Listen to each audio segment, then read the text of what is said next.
Estamos en la recta final del programa de esta semana, hablándoles de una cita que tenemos con la cultura, con la literatura, este próximo lunes, día 21 de febrero, a las 7:30 de la tarde, en la Fundación Caballero Bonal.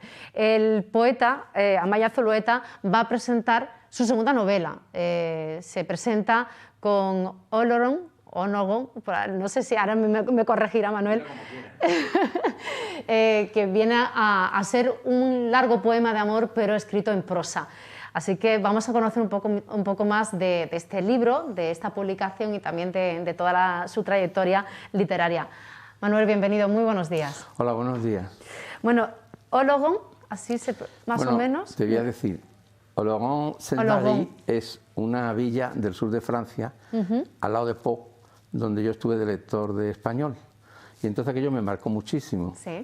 Y bueno, la prueba es que la novela se titula Oloron, pero si tú quieres decir Olorón en español claro y puro, pues lo puedes decir. No hay ningún problema, ¿no? Es mejor... Terminará llamándose Olorón para todo el mundo y ya está. Es mejor españolizar la palabra, ¿no?, que a lo mejor pronunciarla mal en francés. No, es que pensaba que tenía otro título, que era un verso de Pedro Salinas, pero me di cuenta que esto era un poco más restallante o algo así, ¿no? La gente se queda un poco absorta. ¿Esto qué? ¿De qué habla esto? ¿Esto qué es una palabra? ¿O es un juego de letras que es Olorón, ¿no? A menos que vaya a un mapa no se entera lo que es, claro.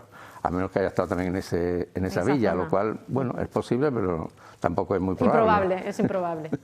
Bueno, es un poeta que viene a presentar su segunda novela. Aunque califica que esto es un largo poema de amor escrito en prosa, pesa mucho más la forma, el estilo, que incluso el contenido, ¿no? Que vamos sí, como he dicho ya ¿Qué propuesta presenta? Como he dicho ya en otras ocasiones, es verdad lo que tú dices, soy un poeta que escribe novelas. En El País del año 2000, en la entrevista que me hacen, pues yo lo dejo claro también eso, o sea que no he cambiado de opinión. Me dicen más o menos que para dónde voy yo y digo, soy un poeta que escribe novelas. Mis novelas son las novelas de un poeta. Entonces están rellenas de poesía, con lo cual la lectura pues no es tan lineal como en una narrativa, diríamos, estándar, ¿no? Sí, tradicional, normal. No sé si has satisfecho tu pregunta. Sí, el hecho de decir, bueno, pues cómo se puede llegar a escribir una poesía en formato de prosa, ¿no? Bueno, dice Thomas S. Eliot, que no lo digo en inglés por si acaso me equivoco, que un poema de amor es prosa, siempre. Bueno, es un poeta que yo admiro y respeto mucho, entonces a lo mejor le estoy dando la razón con esta novela, ¿no? Y porque a lo mejor contar una historia de amor completa no basta con un solo poema, ni siquiera a lo mejor con un solo libro de poesía, sino que es necesario pues más texto y más páginas. Sí, efectivamente, lo que tú dices, más texto, más ganas de desahogarme, de echarlo todo afuera, pero al final no se echa todo afuera, siempre se queda gran parte dentro. Uno no se desnuda del todo, ¿no? Bueno, yo me desnudo bastante, pero del todo, como tú dices, no, efectivamente. ¿Qué vamos a encontrar en Olorón? Porque, ¿qué historias? ¿Cuentan una historia que tiene inicio, continuidad y final? Bueno, una historia al uso tradicional no tiene, porque yo, como digo siempre, las historias ya las ha contado Hollywood, ¿para qué las voy a contar yo? O sea, chico conoce a chica en un supermercado, se enamoran, tienen un hijo, pero el hijo luego de mayor tiene un accidente, etcétera. En fin, eso a mí no me interesa, ¿no? Me interesa hablar de sentimientos. Sí. Y claro, no es... no sé, perdí un poco. No es una historia al uso, eso no es una temática, no hay una trama. Exactamente, no es una historia común, pero hay una infrahistoria por debajo de la novela, efectivamente, ¿no? Y claro, yo sé por dónde voy, sé de quién hablo, de quién no hablo, etcétera, ¿no? Porque tiene mucho de autobiográfico. Totalmente. Yo siempre digo que toda la literatura es autobiográfica. Si no, no sé qué es. Es una mentira, es ficción o es novela histórica, que es lo que está ahora de moda. Claro. O porque si se habla de una historia en la que, o cualquier temática que interviene en los sentimientos, se han tenido que procesar en algún momento por parte del autor. Claro. Y están lanzados en palabra porque es la única manera de lanzarlos, ¿no?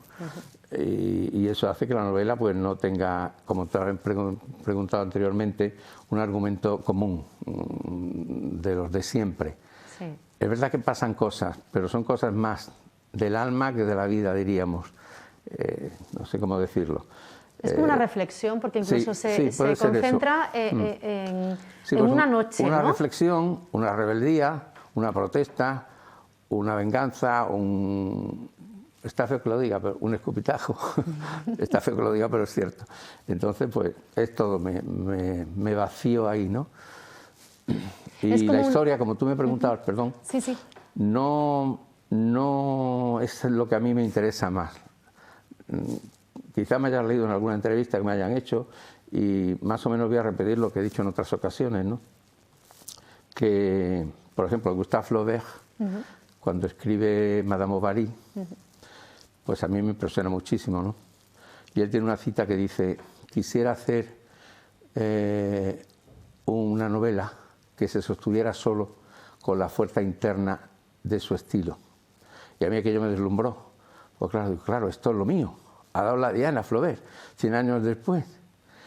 Y entonces yo intento que la obra se califique por el estilo.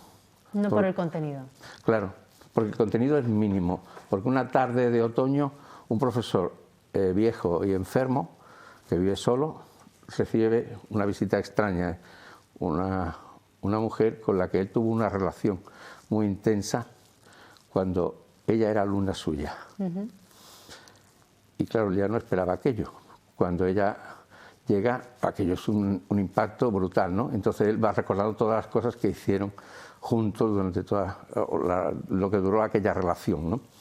Y en el último capítulo amanece. Y entonces la novela dura una noche. Pero es una reflexión despierto o se podría calificar como un sueño. Las dos cosas. Las dos cosas. Hay cosas un sueño consciente, que son absolutamente conscientes y otras en las que me acerco bastante a lo que los surrealistas llamaban la escritura espontánea, o Joyce llamaba la corriente de la conciencia.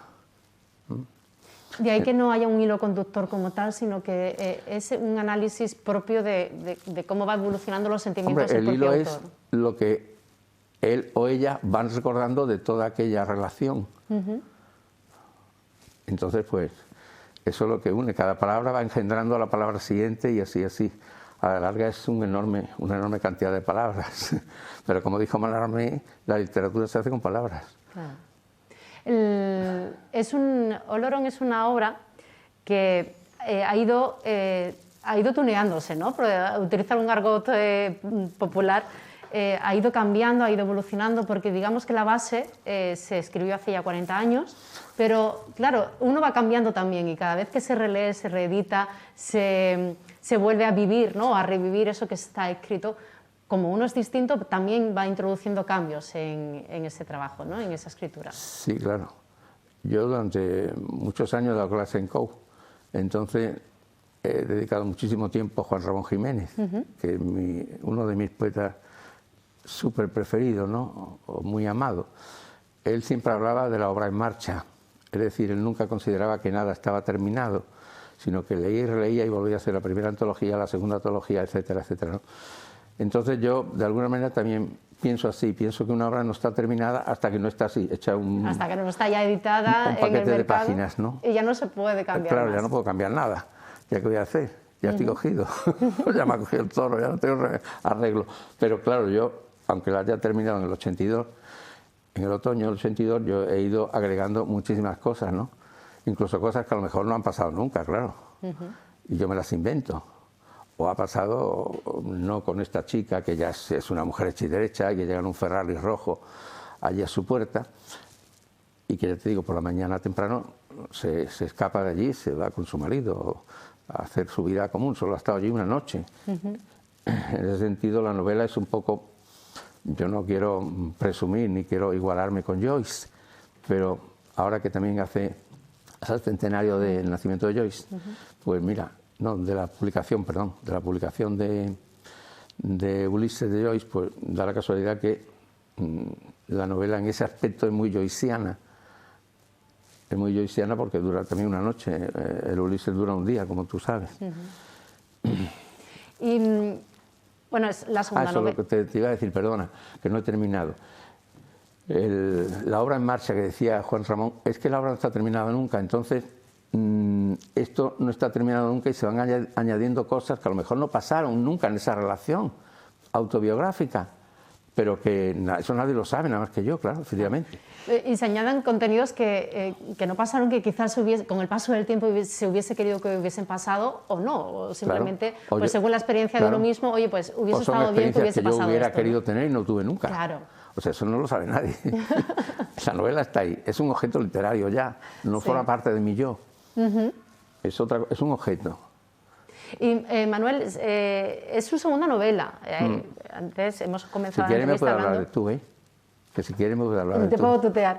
Es tu segunda novela, hemos dicho al inicio de la entrevista que eres poeta. Con la primera, con el León de Oro, conseguiste el primer premio Fernando Quiñones de Unicaja. Yo no sé si Oloro también es una apuesta, después de tanto tiempo de haber republicado tu primera novela, a esta segunda, como una propuesta, bueno, pues para que pueda ser reconocida en diferentes certámenes y premios, y también si forma parte del cierre de un círculo.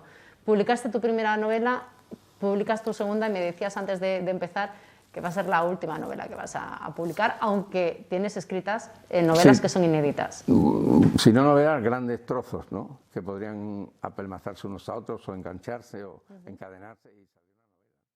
Pero, repito, una novela da muchísimo trabajo y yo soy un extraordinario zángano. Pero claro, lo que yo digo, soy muy zángano, pero yo he hecho 3 carreras y yo tengo publicado 12 libros, o sea que soy un zángano relativo. Sí, porque la prosa da mucho más trabajo que la poesía en este caso. La prosa es un trabajo y la poesía sale sola. Hombre, aquí hay que poner, diríamos, hablando toscamente, vulgarmente, hay que poner más palabras, está claro. Pero tiene una cosa, que en una novela tienes más holgura. En el poema no tienes ninguna, no te perdonan nada. Una sola palabra en un poema te lo fastidia, claro, y es una birria. Mientras que aquí, si la novela baja, a lo mejor en el capítulo 5, a lo mejor luego empieza a subir en el 7º, ¿no? Y entonces siempre estás, en la novela te perdonan más. Puedes ir recuperando, ¿no? Claro, te puedes ir recuperando. Si tienes errores, bueno, errores no es la palabra. Si tienes eso, bajadas, diríamos, de tensión, pues puedes volver a subir. Pero el poema no, el poema es tan corto que no admite ningún error, ninguna metedura de pata, por decirlo así, ¿no? El poema es más corto y para mí es más fácil. Pero la novela necesita estructurarse, pensarla, en fin. Es un trabajo. Requiere de más implicación, digamos, de trabajo, ¿no? Sí, te coge muchas más horas delante del ordenador, evidentemente. Olorón está publicada por Avant, se presentó en Cádiz y se presenta, vamos a hablar del evento del próximo lunes. Claro, en mi ciudad, donde yo nací, y luego en mi ciudad amada, que es Jerez. Sí. Yo quiero mucho a Jerez, tengo una relación muy fuerte con Jerez y no sé, mi vida ha tenido parte en Jerez. He estado varios años dando clase en el Coloma de literatura y lo he pasado también en esos años que incluso todavía veo alumnos que me ven y me dan un abrazo. ¡Hombre, don Manuel! Y yo no sé quién es. Luego hago memoria y quizá me acuerde o no. Y le invito a un café. Y entonces nunca he encontrado unos alumnos tan cariñosos como los de Jerez. No sé si ahora la cosa será diferente. Pero no, por algo será. Siempre dice que un buen alumno... a partir del 82, que empecé yo en el Coloma, yo encontré una gente muy linda, diríamos. Una gente que me adoraba incluso, ¿no? Había alumnos, me acuerdo que una vez me quitaron un segundo A y me dieron un segundo B. Y los de segundo A hicieron una huelga porque querían que volviera yo a ellos. Y entonces, pues eso es impensable en la enseñanza media, ¿no? Que se llamaba antes. Entonces, ya te digo, soy... Por algo sería. Dicen que al buen alumno la responsabilidad la tiene el maestro, más que el propio alumno. He hecho todo lo que he podido. Incluso cuando me dieron el León de Oro, me escribió una alumna que era mayor que yo. No sé si seguirá viviendo la pobre. Me escribió una carta muy tierna y muy dulce, en donde me decía que él había comprado y que estaba muy contenta, y que, etcétera, etcétera, ¿no? Que llena de orgullo, ¿eh? Cuando uno tiene un libro eso no pasa nada más que aquí, por lo menos a mí nada más que me ha pasado aquí. Los demás sitios he encontrado gente más arisca, menos dócil, incluso más antipática a veces. Manuel, vamos a hablar del acto del lunes porque me quedo sin tiempo. Sí, es este próximo lunes 21 de febrero a las 7:30 de la tarde en la Fundación Caballero Bonal, que es el gran templo literario que tenemos aquí en nuestra ciudad. Hombre, y sobre todo hace honor a Pepe, que ha muerto hace poco, pobrecito. Sí. Y va a estar acompañado por Ramón Pérez Montero y por Enrique Montiel, ¿no? Que van a estar acompañándote, y así te tuteo, en esta presentación en la Fundación Caballero Bonal. Amigos y escritores. Enrique tiene 2 novelas publicadas y libros de poesía y una cosa que le ha hecho mucho, le ha resultado muy exitosa en su vida es que es el primer biógrafo de Camarón, por ejemplo. Y Ramón también ha sido compañero mío y amigo y también fue mi alumno, incluso, en Chiclana. Oye, ahí está también y ha publicado una novela muy interesante que se llama Eras la noche, en fin. Creo que voy muy bien acompañado, ¿no?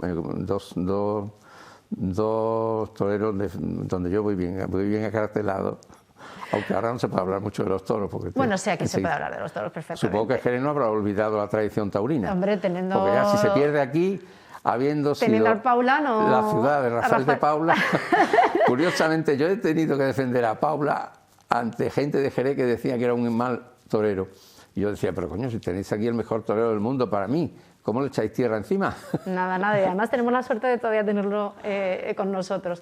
Manuel, muchísimas gracias por habernos acompañado. No, gracias a ti. Animamos a todo el mundo, bueno, a que sepan que el próximo lunes, 21 de febrero a las 7:30 de la tarde, en las instalaciones de la Fundación Caballero Bonal, aquí al lado, en la calle Caballeros, es entrada libre, como siempre, como todas las actividades que organiza la Fundación, hasta completar el aforo. Y podemos pues, introducirnos aún más en esta segunda novela de Amaya Zulueta, el poeta gaditano, que viene a presentarnos pues este gran poema largo de amor en formato de prosa. Nos despedimos ya y lo hacemos con uno de los momentos álgidos que se vivieron anoche en otro gran templo que tenemos en nuestra ciudad, como es el Teatro Villa Marta. En el Coliseo Jerezano se daba el pistoletazo de salida a una nueva edición del Festival de Jerez y de la mano del Ballet Nacional de España con esa obra en homenaje a Antonio el Bailarín.